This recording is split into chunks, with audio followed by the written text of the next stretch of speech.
একমাত্র হিরো, একমাত্র সুপারস্টার যে এই সময় এক সময় ছিল, কে ছিল? সালমান শাহ। সেকেন্ড সালমান শাহ যদি আমি বলি তাহলে বলবো সাকিব খান। রাজকুমার দেখলেন? জি, কেমন লাগলো রাজকুমার? অনেক অনেক বেশি ভালো লাগছে। কোন জায়গাটা মনে হয়েছে যে একদম আসলে চোখে পানি নিয়ে এসেছে, ইমোশনাল হয়ে গেছে? তার বাবা তাকে সবকিছু বিশ্লেষণ করলো, এটা একটা সিন খুব ভালো লাগছে। আর একটা সিন ভালো লাগছে, লাইক বেশি কান্না চলে আসছে যখন সে মাকে দেখতে গেছে এন্ড মাকে দেখতে পায় নাই, বলতেছে আমি বাবাকে নিয়ে আসতেছি।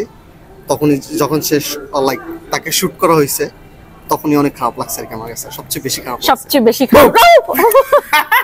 ও মাই গড, এটা কে দর্শক? কে এটা? মানে আপনি খাবারের দোকান থেকে এখানে চলে আসলেন কেন? সাকিব ভাই কই?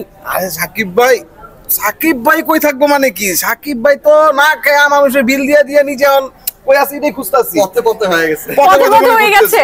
দর্শক বুঝতে পারছেন? তা করে রিকল করেন, দেখেছেন তো? দেখেছেন আমাদের আনোয়ার ভাই। আমাকে দেখা দরকার নেই, আমার সাথে কে আছে আপনি দেখতে পারতেছেন। নিউ ইয়র্কের ভাইরাল যাকে একমাত্র যদি নিউ ইয়র্কে কেউ থাকে সকল মানুষের বিপদে আপদে সবার পাশে, এবং সাকিবিয়ান ভক্তদের যে big big big big big big big 1% একজন নিউ ইয়র্কে আছে যে সাকিব ভাইকে অন্তরস্থ থেকে ভালোবাসে, সে হচ্ছে আমাদের this lady queen. Thank you so much. New York না, পুরো ইউএস এর কুইন আমাদের আনোয়ার ভাই। যেমন আসলে বুঝতে পারছেন তো, একদম মনটা বিশাল বড় ভাই, বিশাল বড়। মানে বলতেছে আমার দেহটা যত বড় আমার মনটা তত বড়, যে কোনো সময় ফুটে যেতে পারে। না তো ভাই কেমন আসলে বলে, নিজে অভিনীত সিনেমা দেখলেন, এত বড় ক্যানভাসের সিনেমা, আপনাকে একটা অংশই বলা যায়, তো কেমন লাগলো? এই অনুভূতিটা কি? অনুভূতিটা অসাধারণ। আমি একটা কথা বলতে চাই, যেটা খুনি শিকদার দেখার পরে সাকিব খানের ভক্ত হইছি আমি। এই পর্যন্ত আজ পর্যন্ত যত সিনেমা আছে সব দেখছি, এবং আমি নভেল ভিতর ছিলাম, দুর্দান্ত করছি। এখানে ছোট্ট পরিসর আমাকে দেখছে, কতটুকু ভালো লাগছে আমি জানি না। দর্শকদের ইনশাআল্লাহ কমেন্ট করে জানাবেন, কমেন্টস করে জানাবেন। ইনশাআল্লাহ সামনে আরো ভালো কিছু হবে। তো সব সময় একজন মানুষই সবার সাক্ষাৎকার নেয়, আজকে আমি উনার সাক্ষাৎকার নিব। উনার কেমন লাগছে সিনেমাটা, ঠিক আছে? তো ম্যাম আপনার কেমন লাগছে সিনেমাটা, এবং সিনেমার কোন কোন জায়গাটা আপনার ভালো লাগছে, এবং কোন কোন জায়গাটাকে আপনি উপলব্ধি করছেন, এবং কোন কোন জায়গাটার মধ্যে আপনি ফিলে গেছেন, এবং কোন কোন জায়গাটা আপনি মনে করছেন এখানে আপনি থাকলেই অনেক কিছু হতো? প্রথমত হচ্ছে আমি থাকলে তো কোনো কিছুই হতো না, এটা হচ্ছে ফার্স্ট অফ অল একটা বিষয়। বাট দ্বিতীয়ত হচ্ছে আমি বাপ্পা মানে ও হচ্ছে পাশে থেকেই দেখেছে যে আসলে যখন প্রথম লাস্ট সিনটা, তো ডেফিনেটলি যে মা মানে ওই যে একটা মসজিদের বিষয়, গানটা অসাধারণ। তার সাথে শাকিব খান কেন মরে গেল আমি এটা মানতে পারছি না। আমার মনে হচ্ছে যেন আমার হৃদয়টা ফেটে যাচ্ছে, অটোমেটিক আমার চোখ গড়ায় পানি পড়ছে। আমি এতটাই আসলেই আমি এতটা ফিলের মধ্যেই ছিলাম। আর স্পেশালি আমি তো মাকে প্রচন্ড ভালোবাসি, তো এটা আসলে নেওয়া যায় না। জাস্ট স্যালুট টু হিমেল আশরাফ এবং আরশাদ আদনান ভাইকে, টুপি খোলা স্যালুট, যে তিনি এত বড় একটা উদ্যোগ নিয়ে এবং শেষমেশ এটা করেই ছেড়েছেন। তো এরকম প্রযোজক আসলে আমাদের বাংলাদেশে দরকার।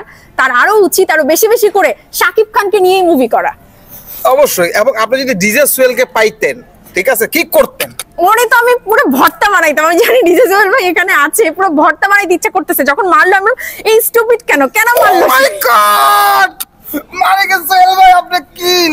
আমি বলেছে এই বদলোকটা কেন, এর কেন আসতে হবে বাংলাদেশে ওকে মারার জন্য?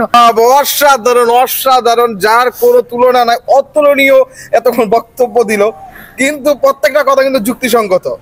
আরেকটা কথা আমি না বললেই নয়, আমি চাই নিউ ইয়র্কে যদি নেক্সট কোনো শুটিং হয় সিনেমার, এই মানুষটাকে যেন একটা চরিত্র অন্তত রাখার চেষ্টা করে সাকিব খানের সিনেমাতে। এটা আমি সকল কাছে রিকোয়েস্ট, এবং আদনান ভাইয়ের কাছে রিকোয়েস্ট, ওনাকে রাখবেন। একে আমার সাকিবিয়ানরা আমাকে এটা বলতে বলতে মাথা পাগল করে দেয়, আর তার মধ্যে আনোয়ার ভাই হচ্ছে ঢাকের বাড়ি দেওয়ার মতন অবস্থা। একদমই চাই না। আমি প্রেজেন্টারই থাকতে চাই, সাকিব খানের মুভি মন ভরে প্রেজেন্ট করতে চাই, আপনাদের সাথে শেয়ার করতে চাই। বাহ জোস, অসাধারণ অসাধারণ কথা। কিন্তু ক্যামেরার পিছনে যে মানুষটা, সেই মানুষটা কেন সামনে আসতেছে না আমি সেটাই বুঝতেছি না। মানে তুমি মামা একটু ধরো তাকে। এই যে আমাদের সামনে যিনি আছেন, সে ক্যামেরার পিছনে সবসময় থাকতে পছন্দ করেন, কিন্তু তাকে ক্যামেরার সামনে নিয়ে আসা দরকার ছিল। কিন্তু এই যে একজন সাকিবিয়ান, দেখতেই পাচ্ছেন, সে এতটা সেলফিশ, তাকে কোনো সময় সামনে আনে না, তাকে সবসময় পিছনেই রাখে। আজকে একমাত্র আমি নিয়ে আসলাম। তো আপনার অনুভূতি কেমন? ফার্স্ট অফ অল আমি ক্যামেরার সামনে একদমই কমফোর্টেবল না।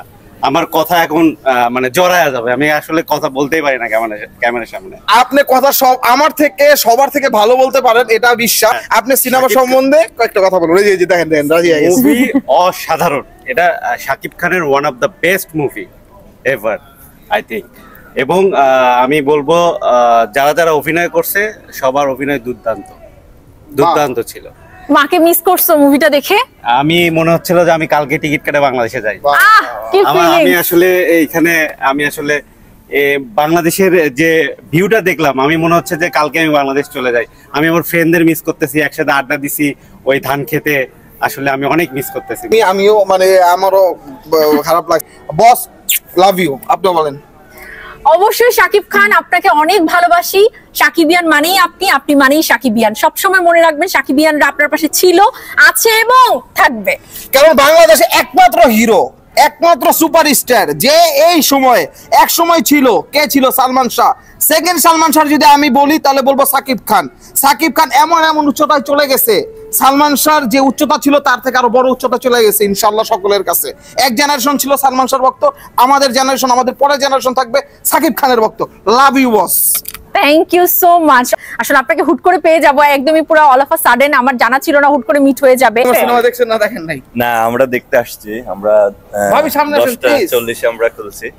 রাত 10:40 ইউএসএ তে, রাত 10:40 তারা সিনেমা দেখতেছে। হ্যাঁ। আপনারা ভাবতে পারতেছেন? আমরা নতুন কাপল, গত মাসে বিয়ে করছি।